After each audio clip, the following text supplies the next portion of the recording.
So మనం నిన్నటి క్లాస్లో బేసిక్గా స్ట్రక్చరల్ ఎలిమెంట్స్ గురించి డిస్కస్ చేశాము. ఒకటి టేబుల్, ఒకటి తర్వాత లిస్ట్ ఐటమ్స్ ఒకటి మనం డిస్కస్ చేసాం. ఓకే, నిన్న నేను అసైన్మెంట్స్ ఇవ్వడం మర్చిపోయాను. I will forward those assignments to you today. Okay, so ఈ రోజు మనము ఇంకొక టాపిక్ గురించి డిస్కస్ చేద్దాం, దట్ ఈస్ కాల్డ్ ఫార్మ్స్.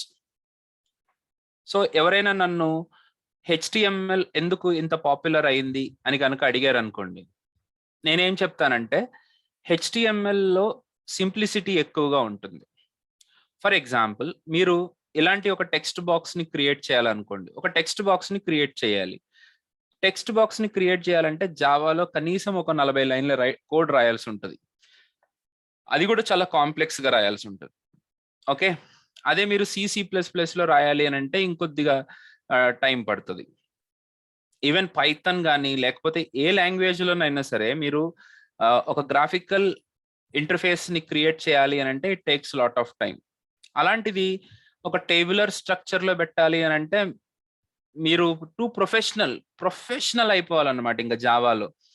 అప్పుడు మాత్రమే ఒక మంచి మీకు ఒక ఇంటర్ఫేస్ లాంటిది క్రియేట్ చేయొచ్చు. ఇంటర్ఫేస్ అంటే ఐ మీన్ టు సే, ఇలాంటి ఇప్పుడు ఫర్ ఎగ్జాంపుల్ జూమ్ ఓపెన్ చేసాం అనుకోండి. జూమ్ ఓపెన్ చేయగానే మనకు ఒక బాక్స్ లాగా వస్తుంది. దాన్ని మనము యాక్చువల్గా ఇంటర్ఫేస్ అని అంటాం. సో అలాంటి ఇంటర్ఫేస్ ని, ఎనీ ఇంటర్ఫేస్, ఇప్పుడు కార్ డాష్ బోర్డ్ ఉంటుంది. Car dash board is also interface. Okay, so అలాంటి ఇంటర్ఫేసెస్ ని మనం క్రియేట్ చేయాలి అని అంటే it takes lot of time in Java script, normal other approaches అన్నమాట. ఓకే, వేరే లాంగ్వేజెస్ లో చాలా టైం పట్టే ఉంది. అదే ఇప్పుడు హెచ్టిఎంఎల్ అయితే చాలా సింపుల్ గా క్రియేట్ చేసుకోవచ్చు. సపోజ్ ఇప్పుడు ఒక రిజిస్ట్రేషన్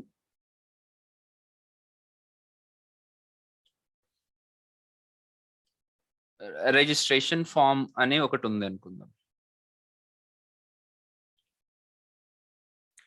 సపోజ్ ఇలాంటి ఒక చిన్న రిజిస్ట్రేషన్ ఫామ్ క్రియేట్ చేయాలి.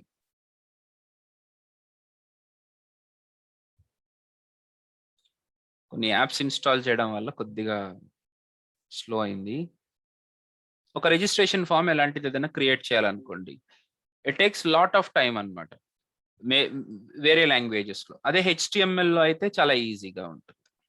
ఓకే, సో ముందు మనం చూద్దాం అసలు రిజిస్ట్రేషన్ ఫామ్స్ అంటే ఎలా ఉంటాయి, వాటిని ఎలా యూజ్ చేయాలి అని. మీకు తెలుసు రిజిస్ట్రేషన్ ఫామ్స్ అంటే ఏంటనేది, బట్ ఇంకొకసారి చెప్పడానికి ట్రై చేస్తాను.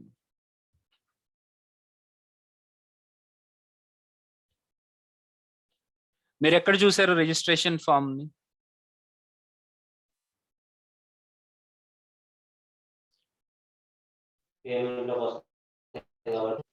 ఎక్కడ చూసుంటారు? ఆన్లైన్ లో ఎక్కడమ్మా? అండ్ ఏదైనా వెబ్ అప్లికేషన్ ఓపెన్ చేసినప్పుడు రిజిస్ట్రేషన్ అడుగుతుంది. అవునమ్మా, రైట్. ఏదైనా వెబ్ అప్లికేషన్, ఇప్పుడు ఎస్ అక్కడ మనకి ఆ రిజిస్ట్రేషన్ ఫామ్ లో ఏముంటాయి? ఒక టెక్స్ట్ బాక్స్ ఉంటుంది, ఒక రేడియో బటన్ ఉంటుంది. అలాగా మనము చెక్ బాక్సెస్, మనం ఏదైనా కమెంట్స్ రాసుకోవాలంటే కమెంట్స్, ఇట్లాంటి ఒక ఫామ్ ని క్రియేట్ చేయాలనుకోండి, మనకి HTML లో చాలా ఈజీ. ఓకే, ఎలా చేస్తామనేది చూద్దాం ఇప్పుడు మనం.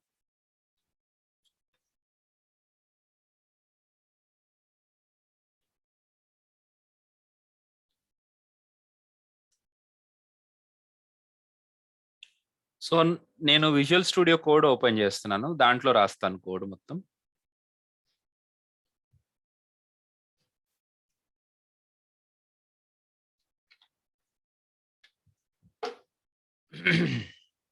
సో నిన్న గ్రూపింగ్, లిస్ట్స్, టేబుల్స్ చూసాం. ఇప్పుడు ఈరోజు ఏం చూద్దామంటే ఫామ్.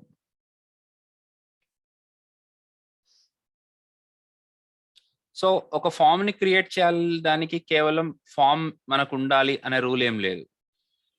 మనకు ఖచ్చితంగా ఒక ఫామ్ ఎలిమెంట్ ఉండాలన్న రూల్ లేదు.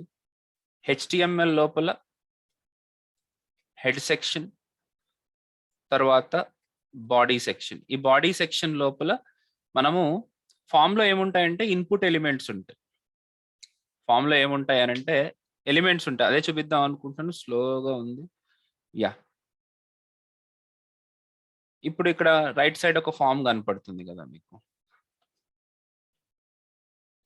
సో దీన్ని టెక్స్ట్ బాక్స్ అని అంటారు. ఇక్కడ కనపడేదాన్ని టెక్స్ట్ బాక్స్ అంటారు. ఈ పైన దానికి సంబంధించిన నేమ్ ఉంది కదా, దాన్ని లేబుల్ అని అంటారు. ఓకే, అలాగే ఇక్కడ ఇది ఒక టెక్స్ట్ బాక్స్. ఇక్కడ ఏరియాని సెలెక్ట్ చేసుకోవడానికి ఇక్కడ క్లిక్ చేస్తే డ్రాప్ డౌన్ లాగా వస్తుంది. దాన్ని మనం సెలెక్ట్ బాక్స్ అని అంటాం. కొన్ని లాంగ్వేజెస్ లో దీన్ని కాంబో బాక్స్ అని కూడా అంటారు. ఇక్కడ అడ్రస్ ఒక టెక్స్ట్ బాక్స్, ఇవన్నీ టెక్స్ట్ బాక్సెస్. ఇక్కడ ఒక సెలెక్ట్ బాక్స్ ఉంది. దీనికంటే ఇంకొక చిన్న బెటర్ ఫామ్ ని మనం చూడడానికి ట్రై చేద్దాం. ఓకే, ఇవన్నీ సేమ్ టు సేమ్ ఉన్నాయి.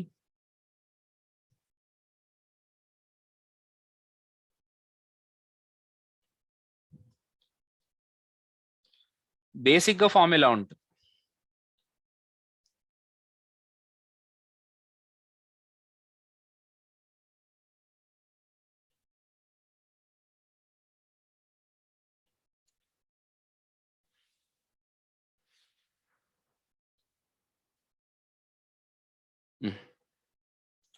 ఇప్పుడు ఇక్కడ చూద్దాం.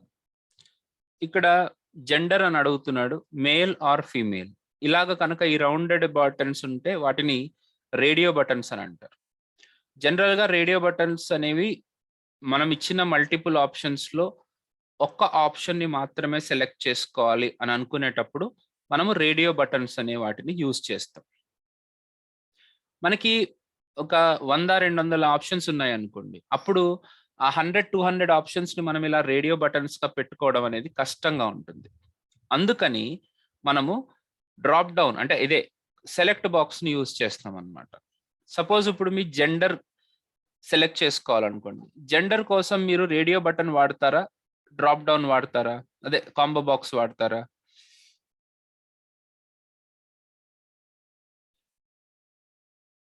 ఎందుకంటే అక్కడ మనము సెలెక్ట్ చేసుకోగలిగే ఆప్షన్స్ 2 కానీ 3 కానీ ఉంటాయి, రైట్? అట్లాంటప్పుడు మనకి radio button is a best option. అదే ఇప్పుడు కంట్రీ సెలెక్ట్ చేసుకోవాలనుకోండి, అప్పుడు అన్ని కంట్రీస్ ని కలిపి ఇలాగా రేడియో బటన్స్ లో పెట్టడం ఒకదాని తర్వాత ఒకటి కుదరని పని. అందుకనే మనము డ్రాప్ డౌన్ వాడతాం అన్నమాట. తర్వాత మల్టిపుల్ ఆప్షన్స్ లో మోర్ దాన్ 1 ఆప్షన్ ని సెలెక్ట్ చేసుకోవాలి అని అనుకునేటప్పుడు చెక్ బాక్సెస్ ని వాడతాం. మోర్ దాన్ 1 ఆప్షన్ ని సెలెక్ట్ చేసుకోవాలనుకునేటప్పుడు చెక్ బాక్స్ ని వాడతాం. సో ఈ చెక్ బాక్స్ లో ఏంటంటే ఒకటి కంటే ఎక్కువ సెలెక్ట్ చేసుకునేటట్టుగా ఉండాలి అలాంటివి. ఇలాగా మీరు ఇప్పుడు ఏదైనా ఒక రివ్యూ కానీ లేకపోతే ఏదైనా ఒక పెద్ద కంటెంట్ కమెంట్స్ కానీ ఇట్లాంటివి రాయాలి అని అనుకునేటప్పుడు you will be using this kind of text area. ఇలాగ పెద్దగా ఉంటే box, this is called as text area. ఇక్కడ ఎంటర్ మై ఇన్ఫర్మేషన్ అనే ఒకటి కనపడుతుంది కదా, దీన్ని బటన్ అని అంటాం. వీటిని బటన్స్ అని అంటాం. ఈ బటన్స్ ని క్రియేట్ చేయడానికి 2 రకాల ఆప్షన్స్ ఉన్నాయి. ఆ ఆప్షన్స్ మీకు చూపిస్తాను. Okay, right. సో ఓవరాల్ గా మనకి ఏమేమి ఉంటాయి అనేది మీకు చూపించినట్టు. ఇక్కడ లెఫ్ట్ సైడ్ ఉంది కదా, ఓన్లీ టెక్స్ట్ మాత్రమే కనపడుతుంది. అది యాక్చువల్గా ఇన్పుట్ ఎలిమెంట్ ఏం కాదు, దట్ ఈస్ కాల్డ్ లేబుల్. దాన్ని లేబుల్ అని అంటాం. అంటే బేసిక్ గా ఈ లేబుల్ కూడా చాలా అవసరం. ఓకే, ఇప్పుడు దీంట్లో ఆల్రెడీ HTML తెలిసిన వాళ్ళు ఎవరెవరో చెప్పండి. ఊరికే ఒక క్వశ్చన్ చెప్తాను, ఎందుకు అందరూ వినాలి అనే దానికి. సురేష్, మీ వాయిస్ వినపట్లేదు. ఓకే, కృష్ణ, నాగరాజ్ గారు, ఎవరికి తెలీదా? ఓకే, రంగబాబు గారు, you know what is HTML. Very good అండి, రైట్. లేబుల్లో సురేష్, యా, లేబుల్లో ఫర్ అని ఒక మిగతా వాళ్ళకి కంగారు పడకండి, నేను చెప్తాను అసలు అవన్నీ ఏంటి అనేది. ఊరికే వీళ్ళని ఒక చిన్న క్వశ్చన్ అడుగుదామని. ఫర్ అని ఒక అట్రిబ్యూట్ ఉంటుంది, ఫర్ అట్రిబ్యూట్ అని ఒకటి ఉంటుంది. అది ఎందుకు?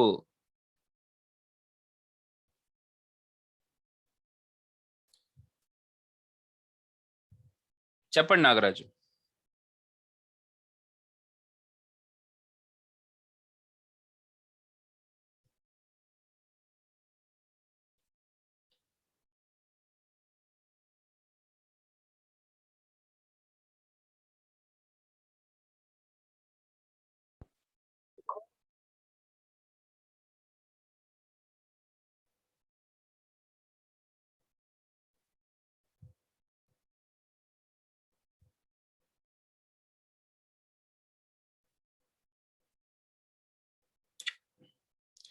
ఫర్ అనే అట్రిబ్యూట్ వల్ల ఏదైనా ప్రయోజనం ఉందా?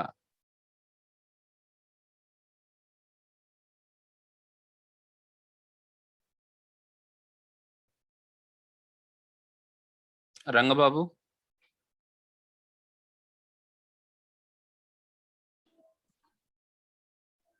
Sir, are you able to hear me? Now I can hear you. Yeah. Sir, the radio, suppose it is mail and interlink, sir. Suppose if I give the for ID and for interlink. Suppose I given a for mail, so I'll give the input radio button also ID as a mail. So then, so I cannot check both radio at a time. కాదండి, Oh. Sorry. Okay, ఇది label లో use చేస్తారు కదా sir? అమ్మా label కు use చేస్తారు for. అవును, లేబుల్లో పెడతాం. ఎందుకు పెడతాం?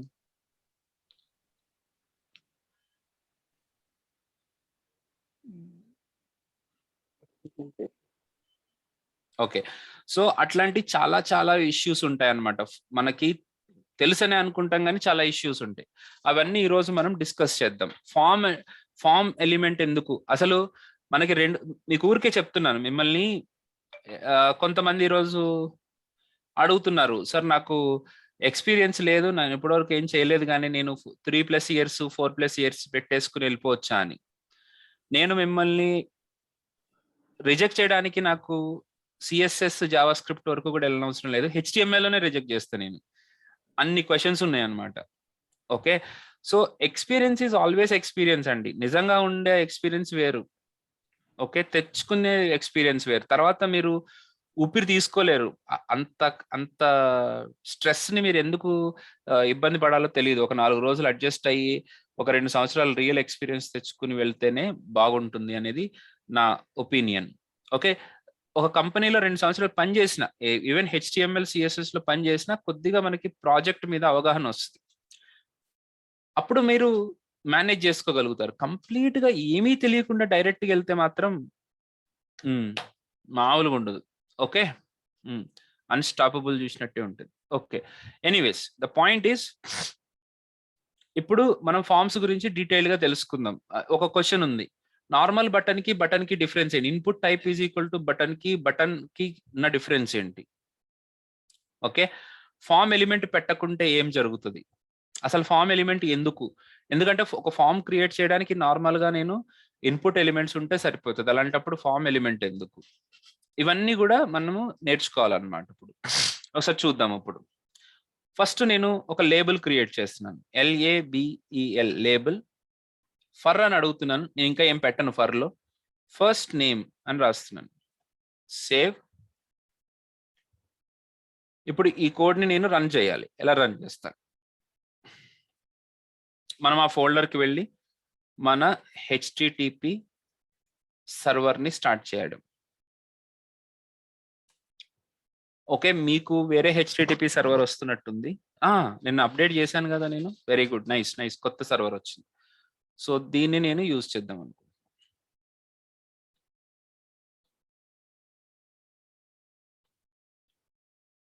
స్లాష్ పేరేంటది?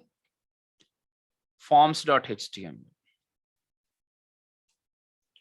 సో ఫస్ట్ నేమ్ అని ఇలా డిస్ప్లే అయింది. ఇప్పుడు ఇలా లేబుల్లో పెట్టడం వల్ల పెద్ద ప్రయోజనం ఏం లేదు. ఇప్పుడు first name is equal to అని అంటే సేమ్ అదే రకంగా కనపడుతుంది, దీంట్లో డిఫరెన్స్ కూడా లేదు. కానీ ఎస్, దానికి చాలా ఇంపార్టెన్స్ ఉంది, చూపిస్తాను. విజువల్గా ఏ డిఫరెన్స్ లేదు, but it has importance. So నాకు ఫస్ట్ నేమ్ అని రావాలి, దాని పక్కన ఒక టెక్స్ట్ బాక్స్ రావాలి ఈ మాదిరిగా. ఫస్ట్ నేమ్ అని రావాలి, దాని పక్కన ఒక టెక్స్ట్ బాక్స్ రావాలి. అలా టెక్స్ట్ బాక్స్ రావాలి అని అంటే మనము ఇన్పుట్ అని ఒక ఎలిమెంట్ యూజ్ చేయాలి. ఇన్పుట్ దాంట్లో అట్రిబ్యూట్ ఏం పెట్టాలంటే type is equal to text అనే టైప్ ని పెట్టాలి. ఇలా input type is equal to text అని పెట్టగానే మనకి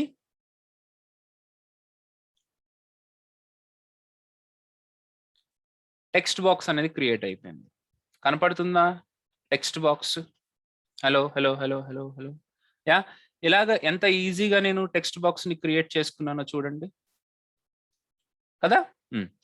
ఇప్పుడు దీని పక్కన అంటే అలాగే ఇప్పుడు సపోజ్ ఇప్పుడు నాకు ఇంకొక టెక్స్ట్ బాక్స్ కూడా కావాలి లాస్ట్ నేమ్ కోసం. సో లాస్ట్ నేమ్ అనే టెక్స్ట్ మనకు అక్కడ కనపడితే బాగుంటుంది కాబట్టి దానికోసం కూడా ఒక లేబుల్ని క్రియేట్ చేసుకుంటాను. నేను ఫర్ ఇప్పుడే వాడట్లేదు, లాస్ట్ నేమ్ ఇస్ అని అన్నప్పుడు ఇలాగ వచ్చేస్తుందండి, పక్కనే వస్తుంది. సో ఒక ఫీల్డ్కి ఇంకొక ఫీల్డ్కి మధ్యలో ఒక లైన్ బ్రేక్ అవ్వాలి అని అంటే మనకి బిఆర్ అనే ఒక ఎలిమెంట్ ఉంది, బ్రేక్. అఫ్ కోర్స్ ఇది ఒకటే ఎలిమెంట్ ఉంటుంది, 2 ఎలిమెంట్ ఉండదు. రియాక్ట్ వాళ్ళు మాత్రం ఇలా యూజ్ చేయాల్సి ఉంటుంది, బ్రేక్. అంటే ఇప్పుడు దాని కింద వచ్చేదంతా కూడా నెక్స్ట్ లైన్ లో వస్తుంది అనమాట.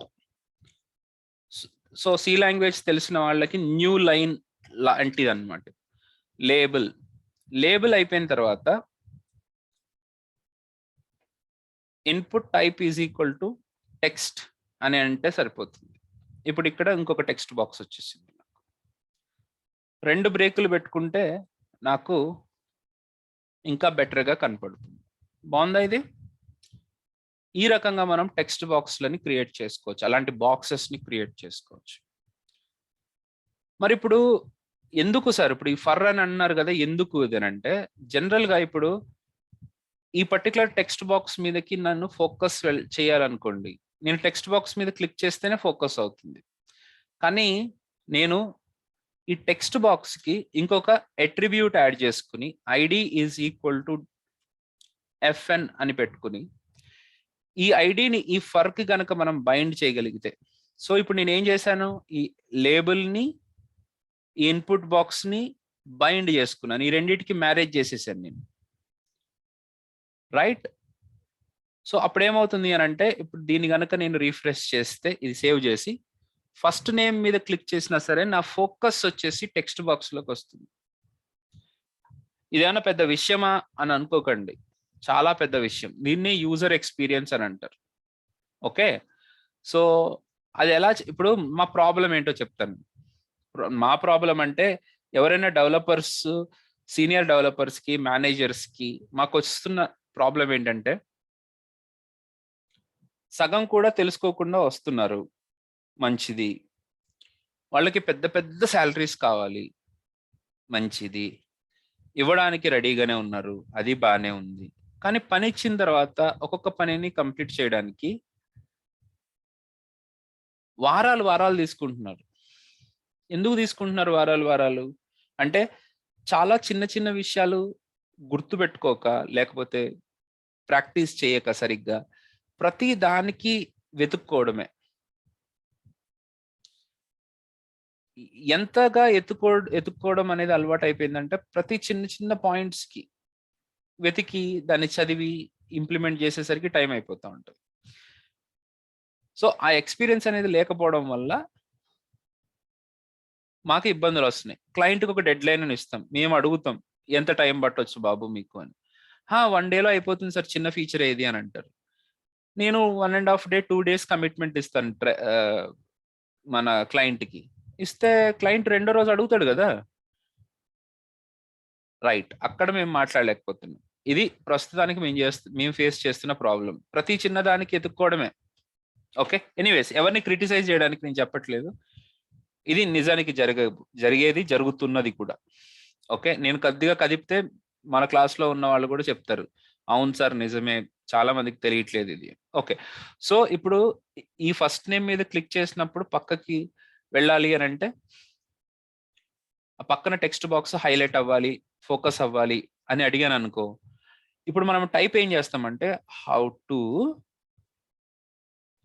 Get the focus on text box అని టైప్ చేస్తాం. సో ఇక్కడ వేరేది ఏదేదో ఇస్తా ఉంటాడు ఆన్సర్. ఇది మనకి సంబంధించిన ఆన్సర్లు ఉండవు. మనకు ఇదేదో ఫోకస్ అంటాడు, ఆటోమేటిక్ అంటాడు. మనమేమో ఈ టెక్స్ట్ బాక్స్ ని క్లిక్ చేసినప్పుడు పక్కన ఉన్నది text box when clicked on అది లేబుల్ అని రాస్తే బాగానే ఉంటుంది. లేబుల్ అని రాయం మనం, క్లిక్డ్ ఆన్ నేమ్ అని అంటాం. ఇదేంది ఇది అట్లా కరెక్ట్ గా దొరకాలి అని అంటే మీరు కరెక్ట్ గా రాయాల్సి ఉంటుంది. ఏదేదో ఆన్సర్లు వస్తూ ఉంటాయి, అది ఇక్కడికి సూట్ అవ్వదు. ఇది మీరు మాక్సిమం ఫేస్ చేసే problem. Thank you for listening to me. So ప్రతిదానికి రీజన్స్ తెలుసుకుంటూ ఉండండి, అర్థం చేసుకోండి.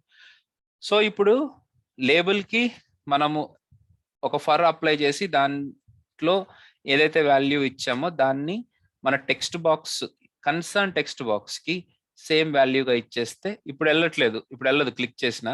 కానీ ఇప్పుడు రిఫ్రెష్ చేయగానే ఇప్పుడు లేటెస్ట్ కోడ్ దీంట్లోకి రిఫ్రెష్ అవుతుంది కాబట్టి లాస్ట్ నేమ్ మీద క్లిక్ చేస్తే టెక్స్ట్ బాక్స్లోకి వెళ్తుంది. ఇది బేసిక్గా దానికి ఉన్న నీడ్, ఈ ఫర్ అనే దానికి ఉన్న నీడ్.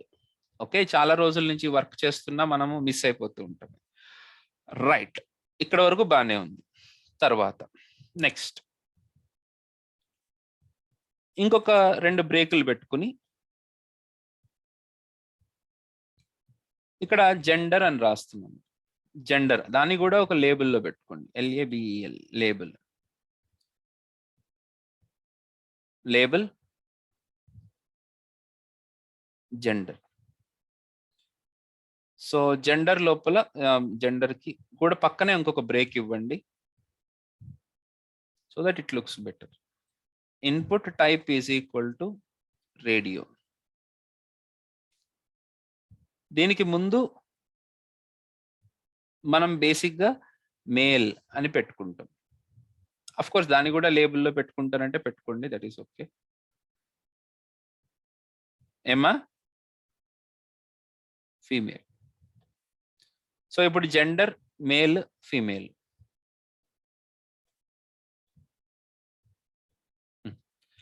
ఇప్పుడు చెప్పండి. ఇప్పుడు ఇక్కడ నేను మేల్ మీద క్లిక్, ఓకే ఇంకొకటి కూడా రాద్దాం.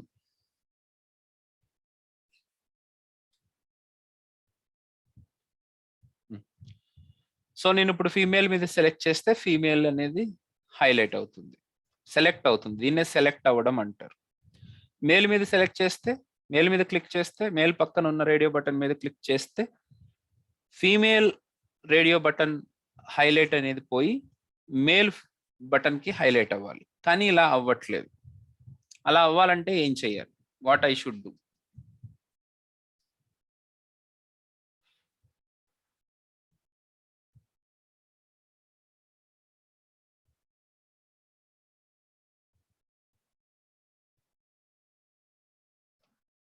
వాల్యూ ఇవ్వాలి సార్. వెరీ గుడ్ అండి, వాల్యూ ఇవ్వాలి. ఓకే, సో కొంతమంది ఏమంటున్నారు, సేమ్ ఐడి ఇవ్వండి అంటున్నారు. ID is equal to G and ID is equal to G. Value ఇవ్వడం అనేది తర్వాత. ఓకే, ఇప్పుడు మేల్ ఫీమేల్ అవ్వలేదు కదండి. యా, ఐడి కాదు, దట్ ఈస్ నేమ్.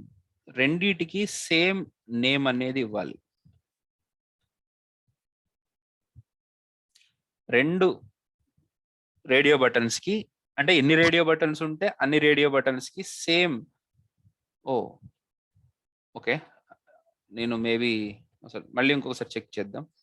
అన్ని రేడియో బటన్స్ కి సేమ్ నేమ్ అనేది మనం సప్లై చేయాల్సి ఉంటుంది. అప్పుడు అంటే ఇవన్నీ కలిపి ఒక గ్రూప్ అన్నమాట, ఒక గ్రూప్ కిందకి వస్తాయి. నేమ్ అనే జెండర్ అనే గ్రూప్ కిందకి వస్తుంది ఈ ఎలిమెంట్స్ అన్ని. సో నేమ్ సేమ్ ఇవ్వడం వల్ల అన్ని రేడియో బటన్స్ కలిపి ఒక గ్రూప్ కింద ఫామ్ అవుతాయి. ఇప్పుడు రిఫ్రెష్ చేసి చూస్తే మేల్ సెలెక్ట్ చేస్తే మేల్, ఫీమేల్ సెలెక్ట్ చేస్తే ఫీమేల్, అదర్స్ సెలెక్ట్ చేస్తే అదర్స్. ఈ రకంగా మనకి రేడియో బటన్ అనేది వర్క్ అవుతుంది. ఓకే, వాల్యూ కూడా ఉంది. వాల్యూ గురించి నేను కొద్దిసేపటి తర్వాత చెప్తాను. ఎందుకు పెట్టాలి, ఆ అట్రిబ్యూట్ అనేది దేనికోసం పనికొస్తుంది అనేది చెప్తాం. దీని తర్వాత ఇంకొక లేబుల్ క్రియేట్ చేసుకుందాం. LABEL label known technologies.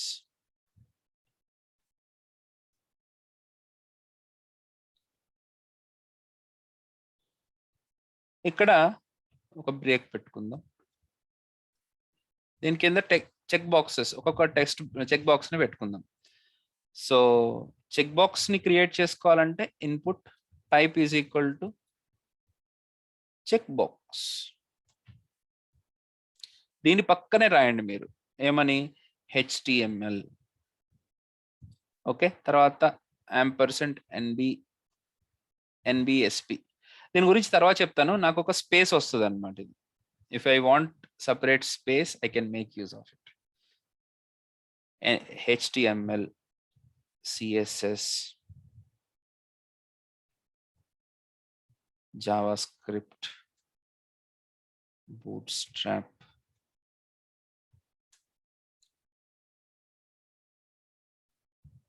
Angular,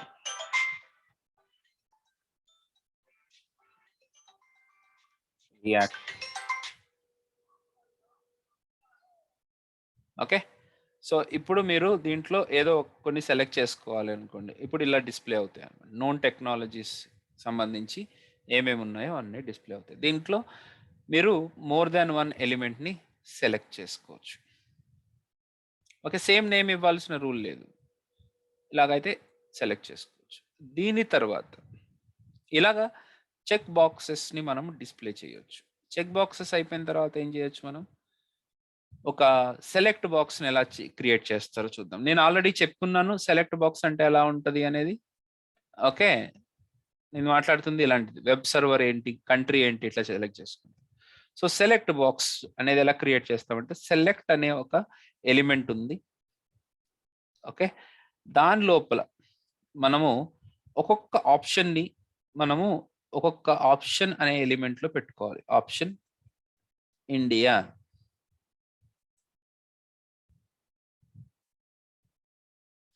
option value గురించి వస్తాను కాసేపు అయిన తర్వాత. Sri Lanka,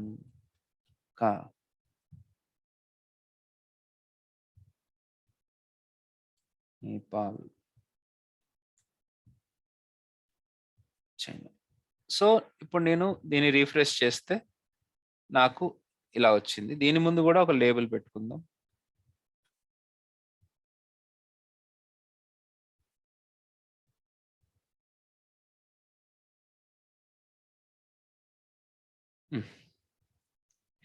so I can select any country. Okay, yeah, ఈ రకంగా మనము సెలెక్ట్ బాక్స్ని క్రియేట్ చేసుకోవచ్చు. నెక్స్ట్ టెక్స్ట్ ఏరియా అంటే పెద్ద ఒక బాక్స్ లాగా కావాలంటే remarks. So LABEL, label,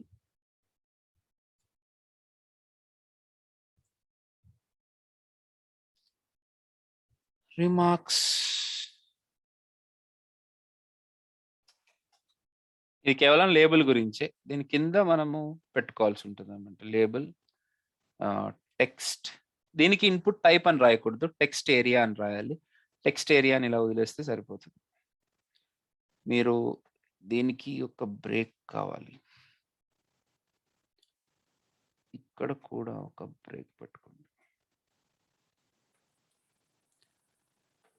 so ఇప్పుడు ఇక్కడ రిమార్క్స్ కోసం కూడా మనకి కింద ఒక బాక్స్ వచ్చింది. ఇదేంటంటే ఎక్స్పాండబుల్ అనమాట. మీరు పెద్దది చేసుకోవాలంటే పెద్దది, చిన్నది చేసుకోవాలంటే చిన్నది చేసుకోవచ్చు. ఈ రకంగా ఇక్కడ రిమార్క్స్ అనేది పెట్టుకోవచ్చు.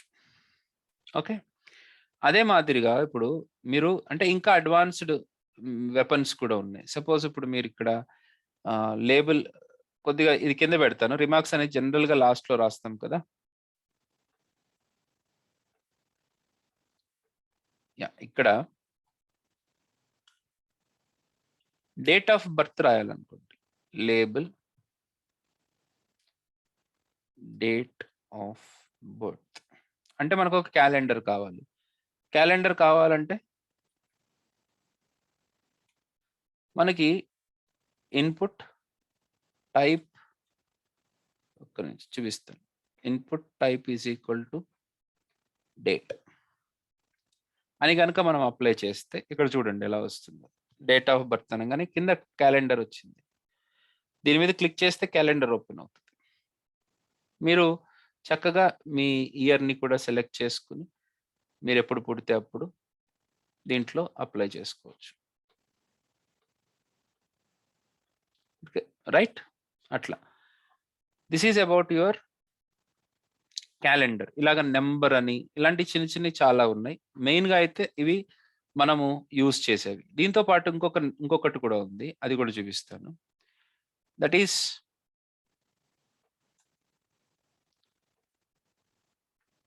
లేబుల్ ఫర్ ఏమవసరం లేదు, సారీ, ఈమెయిల్. ఇక్కడ ఈమెయిల్ ఎంటర్ చేయడానికి కూడా input type is equal to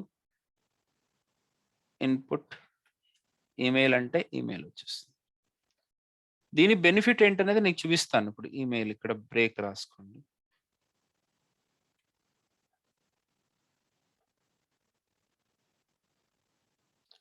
okay, ప్రాపర్గా కనపడుతుంది. ఇప్పుడు నేను తప్పు ఈమెయిల్ ఇస్తే ఇది యాక్చువల్గా నాకు ఎర్రర్ చూపించాలి, కానీ చూపించట్లేదు. ఎందుకు చూపించట్లేదు అనేది కూడా నేను చెప్తాను. ఓకే, ముందైతే ఇవన్నీ ఇలాగా మనము ఒక ఫామ్ని క్రియేట్ చేసుకోవచ్చు. ఓకే, ఇవి కొద్దిగా లేటెస్ట్ ఈమెయిల్, ఇలాంటివన్నీ కలర్ కూడా వస్తుంది, కలర్ తెచ్చుకోవచ్చు మీరు. బట్ ఓవరాల్గా this is how we create forms. కానీ ఫామ్స్ అన్నిటిని మనము సర్వర్కి పంపించాల్సి ఉంటుంది. అంటే ఏంటి, మన సర్వర్కే పంపించాలి అన్న రూల్ లేదు. మన హెచ్టిటిపి సర్వర్ యాక్చువల్గా ఈ పేజ్ని ఇచ్చింది, కానీ దీంట్లో ఉన్న డేటాని ఇదే సర్వర్కి పంపించితే ఆ సర్వర్లో ఆ డేటాని రిసీవ్ చేసుకోవడానికి ఒక ప్రోగ్రామ్ ఉండాలి. మళ్ళీ చెప్తున్నాను, ఈ పేజ్ అనేది ఒక సర్వర్ నుంచి వచ్చింది. మనం ఆ సర్వర్కి రిక్వెస్ట్ పంపిస్తే ఆ సర్వర్ మనకి ఈ పేజ్ ఇచ్చింది. అలాంటిది ఈ పేజ్లో ఫిల్ చేసిన డీటెయిల్స్ని మళ్ళీ మనం ఈ సర్వర్కి పంపించామనుకో, ఆ సర్వర్కి ఏం చేయాలో తెలియదు అనమాట. ఓకే, సర్వర్కి ఎప్పుడు ఏం తెలియదు. సర్వర్ పని ఎంతసేపు నువ్వేం అడిగితే అది నీకు ఇవ్వడం వరకు మాత్రమే సర్వర్ పని.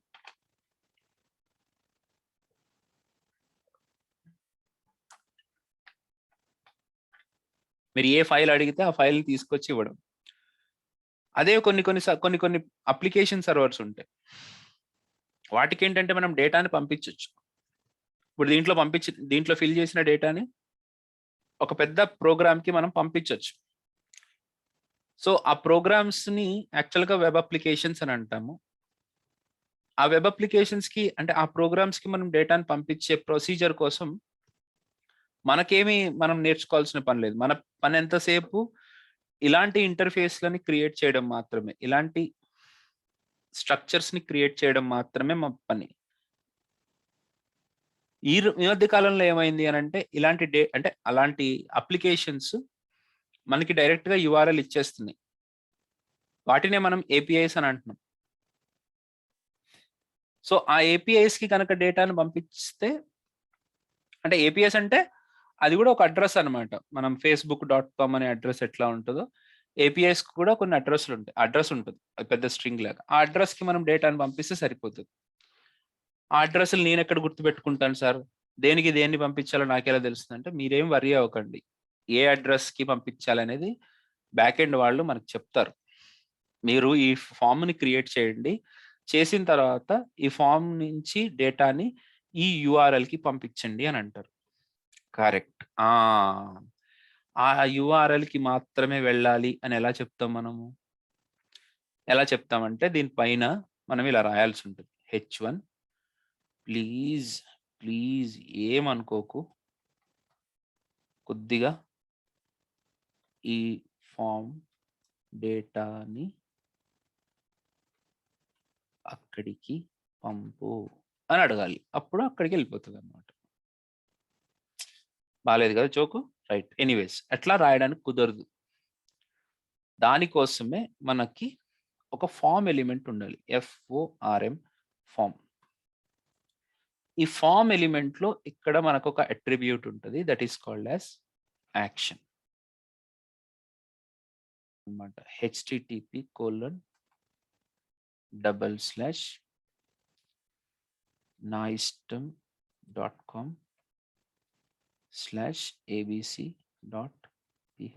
అనుకోండి.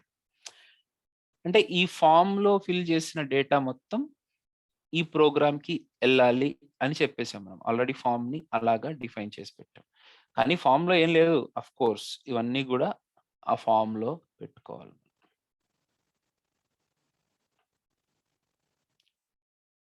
సో నేను చెప్పాలనుకున్న పాయింట్ ఇది. సో అసలు ఫామ్ ఎందుకు? ఫామ్ ఇప్పుడు నార్మల్‌గా ఇలాంటి ఫామ్‌ని క్రియేట్ చేయాలంటే ఫామ్ ఎలిమెంట్ ఏమి అవసరం లేదు. కానీ ఫిల్ చేసిన తర్వాత డేటా ఎక్కడికెళ్ళాలి అని ఎలా తెలుస్తది? హౌ ఈజ్ ఇట్ హ్యాపెన్స్ అంటే ఫామ్ లేకపోతే ఆ పని జరగదు. ఫామ్‌లో అందుకనే ఫామ్‌లో ఈ ఎలిమెంట్స్ అన్ని పెట్టాలి. ఫామ్‌లో మనము ఏ మూలకి పంపించాలి అనేది ముందుగానే చెప్తామన్నమాట. ఈ పర్టిక్యులర్ ప్లేస్‌కి పంపించండి అని ఈ యాక్షన్ అనే అట్రిబ్యూట్‌లో మనం మెన్షన్ చేస్తాము. సో అప్పుడు ఆ డేటా ఎళ్తుంది. అయినంత మాత్రాన. ఇక్కడ చూడండి ఫార్మ్ పెట్టగానే ఒక విచిత్రమైన స్వభావాన్ని మీరు గమనిస్తారు. ఏమైంది? ఏం స్వభావాన్ని గమనిస్తారో చూద్దాం. ఈమెయిల్‌లో ఇక్కడ పెట్టి ఇట్లా క్లిక్ చేసిన తర్వాత ఏం జరగలేదు కదా! సరే ఓకే.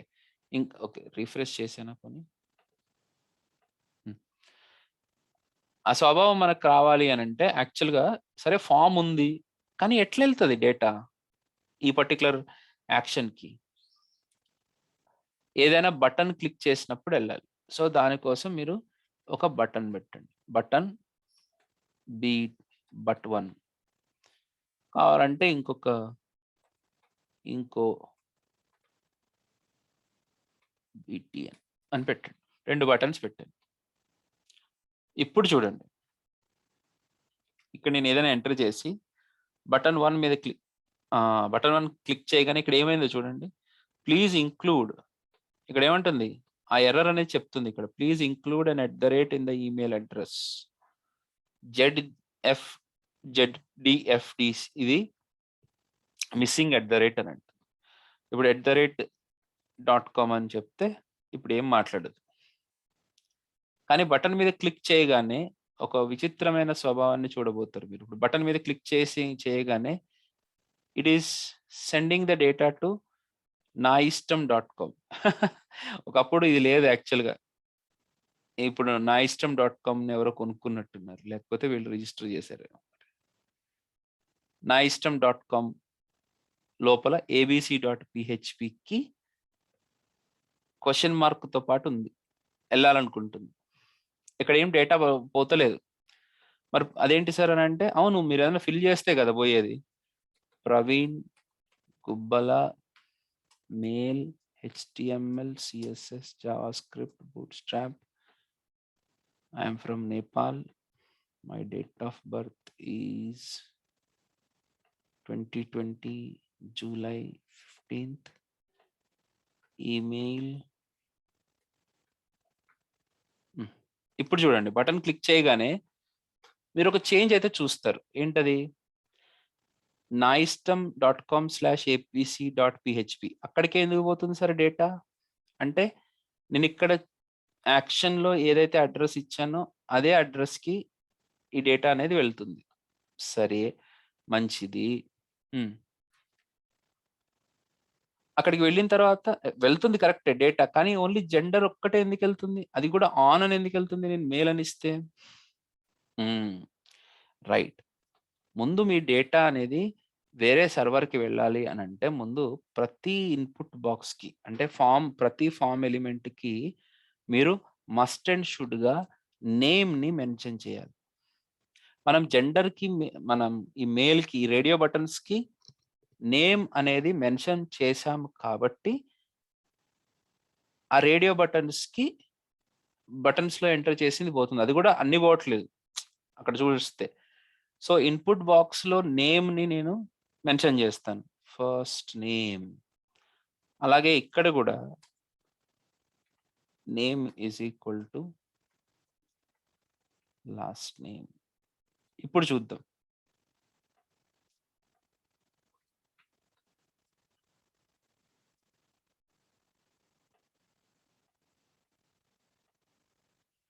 ఇప్పుడు ఫస్ట్ నేమ్ పోతుంది, లాస్ట్ నేమ్ పోతుంది, జెండర్ పోతుంది. కానీ నేను ఇక్కడ నోన్ టెక్నాలజీస్ కూడా సెలెక్ట్ చేసుకున్నా, కంట్రీ కూడా సెలెక్ట్ చేసుకున్నా అవి ఎందుకు పోతలేవు? వాటిలో డేటా ఎందుకు వెళ్ళట్లేదు?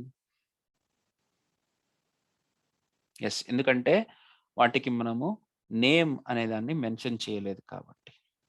సో ఈ చెక్ బాక్సెస్‌కి కూడా నేమ్ పెట్టండి. నేమ్ = టెక్స్, కాకపోతే సేమ్ నేమ్ పెట్టుకోండి. అది మీకు యాక్సెసిబిలిటీకి ఈజీగా ఉంటుంది. చెప్తా, ఇంకా చాలా పాయింట్స్ ఉన్నాయి. అలాగే ఈ సెలెక్ట్ బాక్స్ కూడా ఒక నేమ్ పెట్టుకోండి.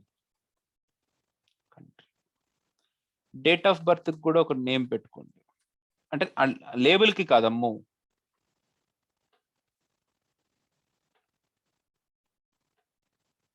డిఓ. అలాగే ఇన్పుట్ బాక్స్ కి కూడా ఇదేంది, ఈమెయిల్ కూడా ఒక నేమ్ పెట్టండి. టెక్స్ట్ ఏరియాకి ఒక నేమ్ పెట్టండి.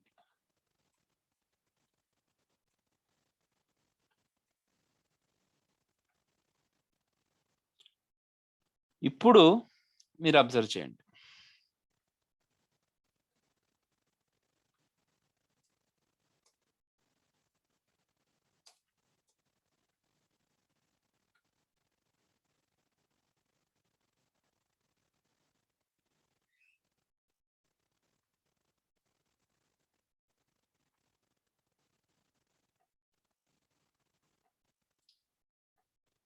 ఇంత రాసిన తర్వాత కూడా అది ఒప్పుకోవట్లేదు. ఈమెయిల్ కరెక్ట్గా ఇస్తేనే ఒప్పుకుంటానంటుంది అది.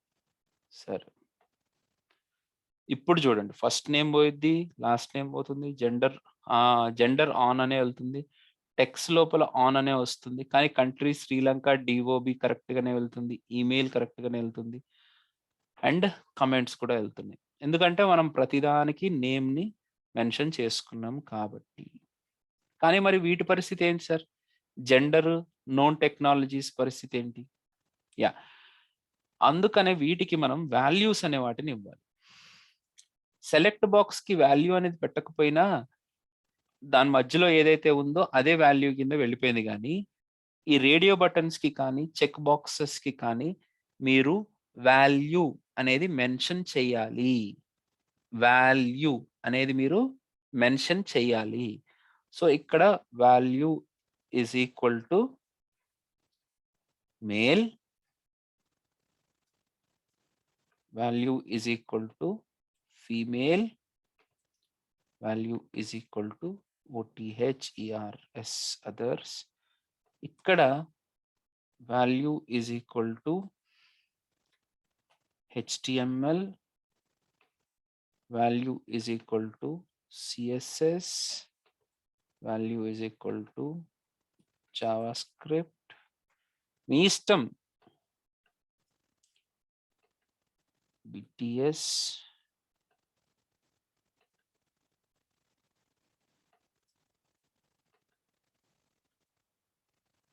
దీనికి కూడా వాల్యూస్ ఇవ్వచ్చు. యాక్చువల్గా ఇస్తే ఇప్పుడు ఓకే సరే, value is equal to IND,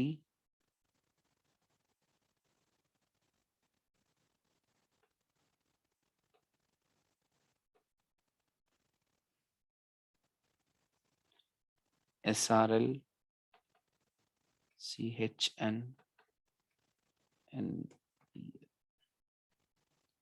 save. ఒకసారి చూడండి, ఇప్పుడు ఆల్మోస్ట్ పర్ఫెక్ట్ అండి. Praveen Kubbala, male, Angular, React and JavaScript. I am from China. This is my date of birth.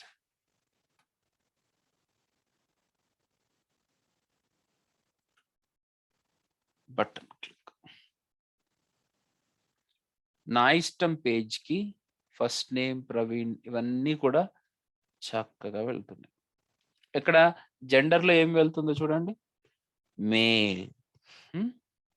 Text లో మనం ఏమైతే సెలెక్ట్ చేసుకున్నాం అన్ని టెక్స్ట్ అనే పేరుతోటే వెళ్తాయి. కంట్రీ CHN అని పోయింది, చైనా అని పోలే. ఈ రకంగా మనము మల్టిపుల్ వాల్యూస్ ని మనము పంపించుకోవచ్చు. Okay, so that is how we have to manage this form. అయితే ఫామ్ ఇక్కడితో అయిపోయినట్టు కాదు. ఫామ్ లో మెథడ్ అని ఇంకొక ఆప్షన్ ఉంటుంది, తర్వాత ENC టైప్ అని ఇంకొక ఆప్షన్ ఉంటుంది, తర్వాత ఫైల్ అని ఇంకొక ఇన్పుట్ బాక్స్ ఉంది, అండ్ వాలిడేషన్స్ కూడా ఉంటాయి. దాంట్లో రెగ్యులర్ ఎక్స్ప్రెషన్స్ కూడా పెట్టుకోవచ్చు, పాస్వర్డ్ అని ఇంకొకటి ఉంది. వీటన్నిటి గురించి మనము రేపు తెలుసుకుందాం. ఈరోజు మరీ ఎక్కువైపోతుంది. నాకు మీరెవరు ఎంతవరకు ఫాలో అవ్వగలిగారో నాకు తెలీదు. మీరు ఈ పర్టిక్యులర్ ఈరోజు చూపించిన దాన్ని మీరు చేసేస్తే సరిపోతుంది. Okay. Hello, understood the class? Hello.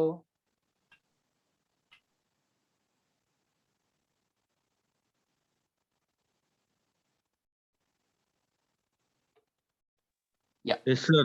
Right? Okay. So I hope you are all learned something out of today also. రేపు ఇంకా ఇలాంటి విషయాల గురించి ఇంకా ఎక్కువ తెలుసుకుందాం. కొంతమంది ఫ్రెషర్స్ ఉన్నారు, వాళ్ళు భయపడిపోతారు. కాబట్టి కొద్దిగా తక్కువగానే చెప్తున్నాను. వరీ అవ్వకండి. ఎవరికైతే HTML అస్సలు రాదో, ఈరోజు క్లాస్ వింటున్నప్పుడు ప్రాబ్లం ఫేస్ చేశారో వాళ్ళు నాకు ఒక్కసారి మెసేజ్ పెట్టండి. మీ గురించి కూడా నేను ఇంకొక రిఫ్రెషర్ క్లాస్‌ని నేను అరేంజ్ చేస్తాను. HTML వినని వాళ్ళకి నేను చెప్తుంది. Okay. Okay guys, that's it for today. I hope మీరందరూ నాకు వాట్సాప్‌లో టచ్‌లో ఉన్నట్టే ఉన్నారు. ఓకే. వర్మ, భాగ్యలక్ష్మి. ఓకేనా? మీరందరూ Okay, రేపు sir. కలుద్దాం. చలో guys, see you tomorrow. Bye by.